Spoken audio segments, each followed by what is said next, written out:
Hey everyone, and welcome back to Hack and Hustle. I'm Anthony Johnson. And I'm Brad Rager. And today we're going to be talking about AI. Yes, those two letters you may not have heard about. Maybe we'll be the first to talk about it. But there is so much going on right now on innovation in the sales and marketing side. Agents are kind of the big topic coming out of RSA. I think we're going to see a lot this year on the agent front. But we wanted to kind of take this in the context of sales and marketing in security and talk about some of the use cases we're seeing people actually apply. And, I think by the time, this airs and you see it, the world may be different than as we sit here and talk about it now. I mean, it's changing so fast, but it's worth stepping back and saying, okay, this tech, what can it really do? How do you bolt it into a business? And what are some cool things that people are doing? And hopefully for our listeners, this may spark an idea or two, but it's just something we wanted to riff on today. So I'm excited to talk about it with you, AJ. Yeah, I'm pumped as well. And AI is funny because what I've been saying, it's like people said the same thing about blockchain, right? I'm like, AI is not hot sauce. You can't just put it on anything you want, right? And so some people are like, hey, it's AI, it's this and that. But it is something that will dramatically impact the world. I think that we are overestimating what it's going to do in 3 to 5 years, and we are dramatically underestimating what it's going to do in 10 to 20, right? And what's the kind of like the epoch or like where we're at now, it's almost like cloud for me, right? Like if you think about like 12 years ago, 15 years ago, people were like, oh yeah, I'm going to do some stuff in the cloud. I'm going to do this, right?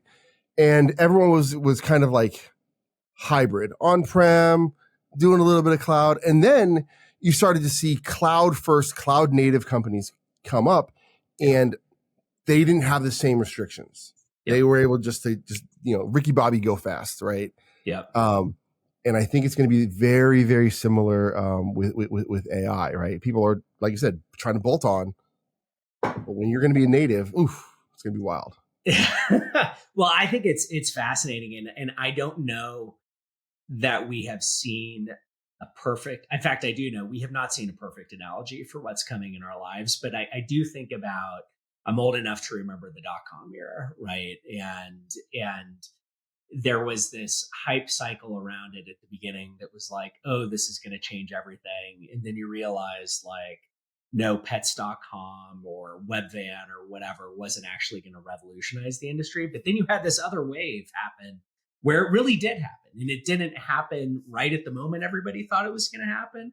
But you had these companies in kind of that second wave who really figured it out and totally changed the technology landscape. It did. I think probably the closest thing I would pair it to is the actual adoption of mobile phones. Yes. Right. Because before everyone was like, why do I need to be always available? I just I don't need somebody calling me when I'm driving and this and that. Right. And then it became like, okay, that's actually kind of nice. Oh, I can message them. Oh, I can do the internet. I can work from here. Right. And nobody was thinking that, or very few people were really thinking that. And I think AI is going to be the same thing of like, why do I need something else to go do that for me? I could do it. Then it's like, oh, but it can do it like 1,000 times faster. Like, oh, wow, that's interesting. Right. Yeah. And what's wild to me is that we're entering this era where I think the pattern has always been the stuff that gets automated, the stuff that turns from a human into technology is the lowest value stuff, right? It's the mindless stuff. It's the labor, it's the grunt work. And that's not this. This is creative. This is strategic. This is dude, that's a huge point. Yeah, huge point, right?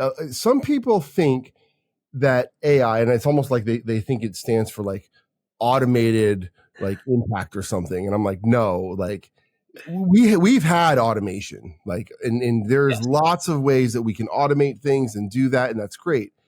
AI can be creative. It can look at things and see things. It can look at something and have the different vantage points of all these other pieces and add automation on top.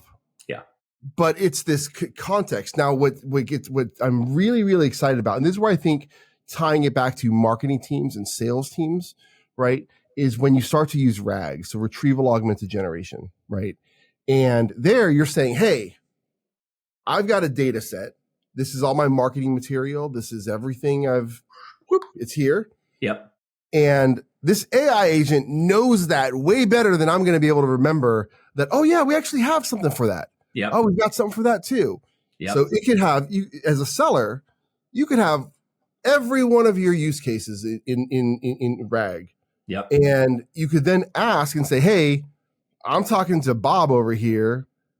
Which use cases should I highlight if he said this, or this was the call? And it's like, oh, blah, blah, blah, blah. Right. No, 100%. Where you've got to customize your pitch for a particular company, a particular audience, right? And highlight and come up with discovery questions or whatever it may be. We're already at the point where AI does that better than I think vast majority of humans do. Yeah. And I think that what you're going to see is that sellers and marketing teams that one either refuse to or don't actually figure out how to get on this boat, they're just going to get left at the dock, right? Yeah. And you're going to see large organizations that plan on just systematically cutting out big portions of their, because they're going to use AI to handle that. Customer success.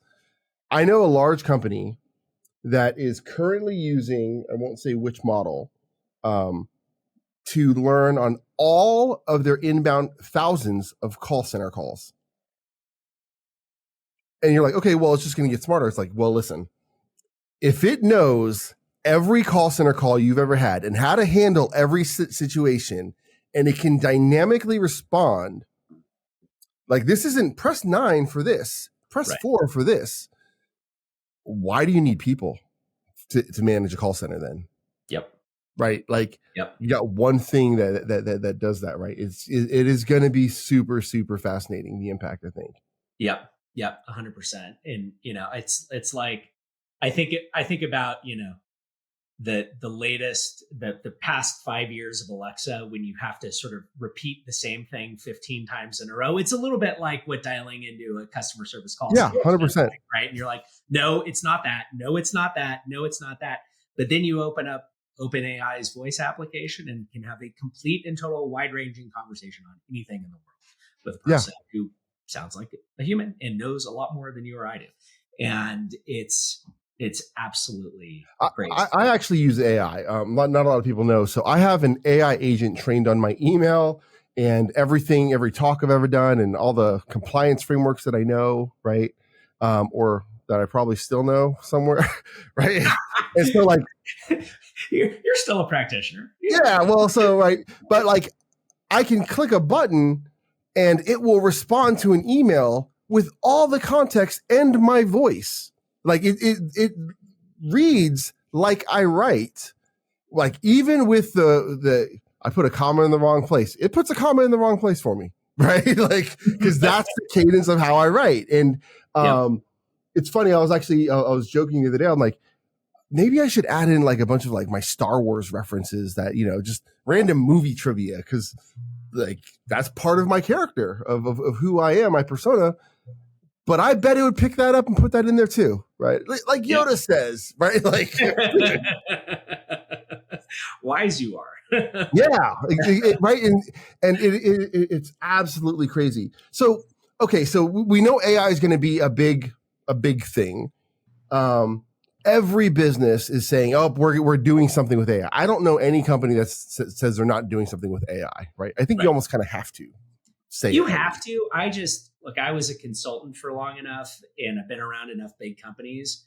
I am personally skeptical at the speed and, kind of change management ability of large organizations to incorporate this. I think there's going to be so many points of institutional change resistance that I do think it's going to confer a huge amount of opportunity to truly AI native, and here's what I think, because I think you're right. In the general history of the world, you have incumbents who are like, hey, we've got like 14,000 people. They're not going to hire 14,000 people. they can't scale to do that, right? Yeah. But in an AI centric organization, they don't need to. Right. And that moat gets blown up where I don't have to have 500 people being able to answer a call center. I have an agent that can answer as if I had 15,000 agents answering call centers, right? Yep. And all of a sudden, like, this is going to be the distinction of AI native organizations are going to be able to go so fast. And I think the question is, can the incumbents then catch up? Yep. Right? Yep. Like, yeah, and that's tough. I think it will be. I think it will be. One business that I know is going to be a good business for the next 10 years is going to be helping companies integrate AI into their operations. Like, that is about as bulletproof of a business as you're ever going to have. Yeah. I think in sales and marketing, I mean, one of the things that honestly scares me a bit about AI is it reduces the marginal cost of content creation down to zero. And, we've seen that. We saw that play out with email, right? What happened when, email, we figured out phishing and we figured out spam, and we've had years of fighting phishing and fighting spam that have followed on that. And, I wonder if you think about, we just talked about the ease of content generation and personalization and adaption. The ease of AI SDRs, right? They can go and do those outreach and cadences, and you don't need to pay somebody to do that. I worry about a world where the volume cycles continue to ramp and continue to ramp and continue to ramp. Yeah, I think it only gets noisier. I think it gets way noisier. I think you're going to have you are going to have reps and people who just, they're going to use AI for automation, right? Purely. And they're like, I needed to send out 30,000 emails every day, right? And you're like, okay, now if everybody does that, right? Like, you're going to get the government being like, you know what? We really should tax emails like they were talking about before. Do you remember that? Like, that was just wild. Like, that's one way to try to kill spam. But I think that you're also going to see so much more marketing content that it's just going to be like everywhere. It almost reminds me of like those futuristic movies where like they're walking down the street and everywhere they turn, like there's no side of a building. It's like digital ads and screens everywhere, right? Like, and I think we're gonna get to that. So I think it's going to be important to figure out how do you use AI to have an impact. Yes. Right. And it's going to be wild though. It's going to be good. Yeah. Yeah. Well, I think, I mean, it can it obviously ups the quantity game, but it can also up the quality game. And so you hope that people will lean into the quality pieces first. I mean, personalization, right? Like, one of the biggest problems is all we talk about all the time is you're a small tech company, a small cybersecurity company. You don't have a ton of relationships to leverage off of. You got to figure out how to spark new relationships, which means, a lot of people will run an SDR and outbound motion, right? And that's all about getting a conversation going. There's a version of that world where you get to the number that you want by increasing the quantity and knowing that your hit rate's going to be low. There's another version of that world where what used to be 2 to 3 hours of account-based research all of a sudden becomes very quick, and you can start to personalize and make things work. Yeah, well, I mean, it's the premise of what Delve Risk is built on, right? And so I do think that there is a bit of a moat that we have. So we're actually looking at AI to combination of RAG, all the market research that we're doing, and so we can help customers fully customize that their outbound, right? Yeah. And I think that's going well. Yeah. But the issue, I think, is that you have data originators, creators that are creating guardrails to prevent AI from learning on them. Yeah. Right. So somebody creates some news media article and they've made it so that an AI system can't scrape it, or a scraping system can't do that. And so as AI tries to go out and get smarter and collect, you're going to have a lot of data that's just unavailable, which is why we use people as well. Right. I think it's a combination. Because if you just have some like bunk bad data and you're just doing that at scale, you're just going to blow yourself up, and people aren't going to take your call, take you seriously, take your email, whatever it is, right? Yeah. I mean, it really creates a world where the value drives to the people with data and unique data, right? It does. That becomes the differentiator in term, especially from a sales and marketing standpoint, right? Yeah, Because it what's does. on LinkedIn, that's kind of getting commoditized, right? Yeah. Absolutely. And so you have to find new ways to get things, and and it's not just the scraping, it's the staying on top of it, right? Right. Which is again, I'm optimistic about the future of Delve Risk and what we're doing, right? You're in a good lane. You're in a good Yeah, lane. we are. It's fun, right? But I mean, we are absolutely looking at. I mean, like if you look at like Notebook LM, Right. right? Like that's crazy. Yeah. Like, and if people haven't played with it, like get out of here. Like you have to play with it. Like it's absolutely crazy, right? Yeah. Hey, read this contract. Tell me what questions I should ask. Okay. Maybe in a month we just need to feed it a little data in a couple Hack and Hustle episodes, and it can record our podcast for us. It might be able to, right? Like, I mean, like we actually took one of our snapshot, our dossier reports, fed it to Notebook LM, and it turned it into a 15-minute podcast. Yeah. Yep. Right. And it's two people talking. Like it's two people talking about the report, and they're like, "Oh, I love Delve Risk," and this is. I'm like, "What is this? This is crazy," right?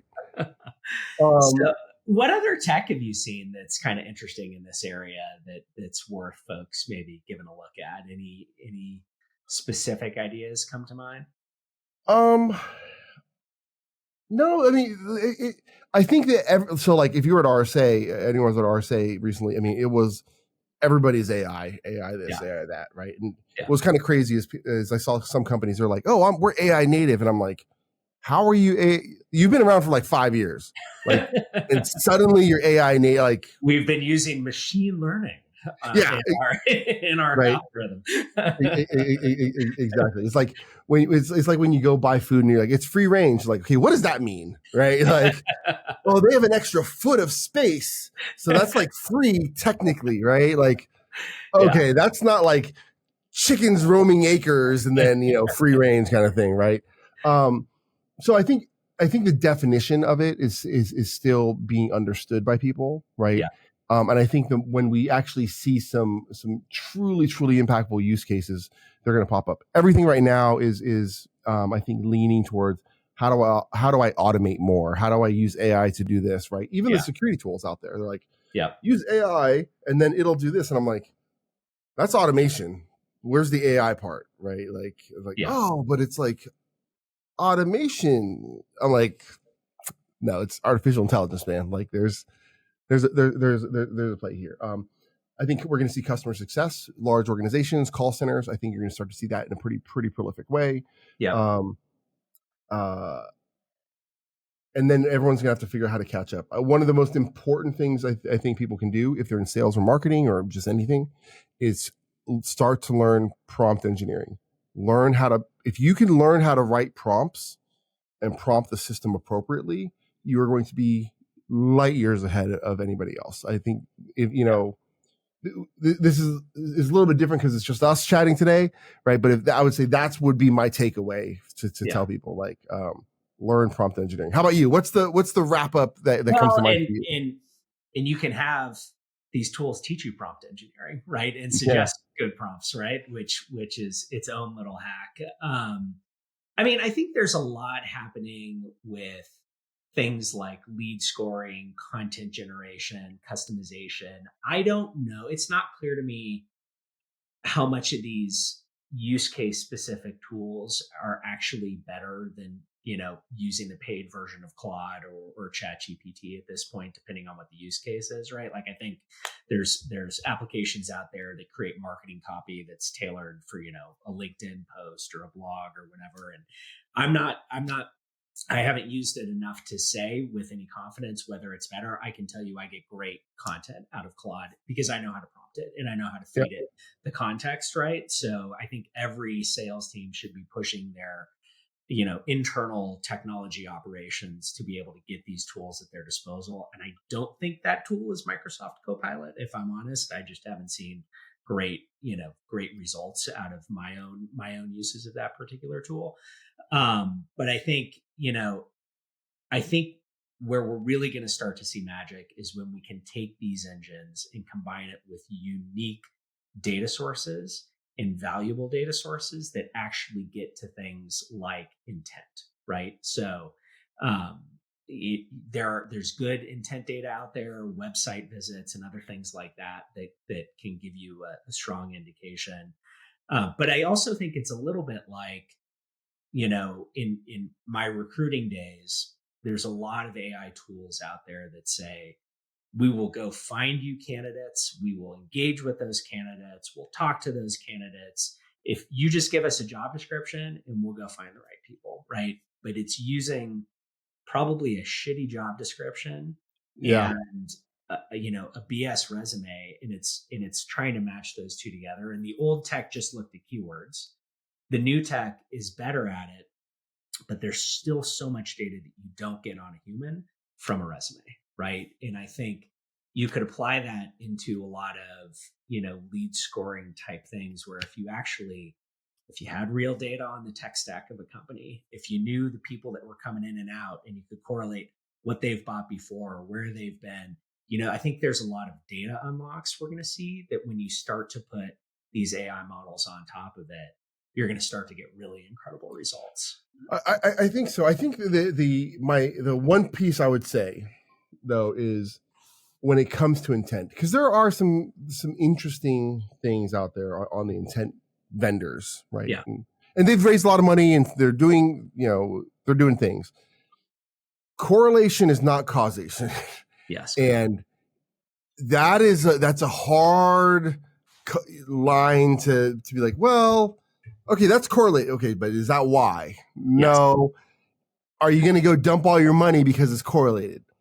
Maybe, I don't know, right? Because like it's tough, right? And so I think that we are going to have to see certain things where AI has to prove itself. People like, oh yeah, actually that worked. I feel really good about that. It's not causation, but it's like damn close, right? Like it's like okay, like that.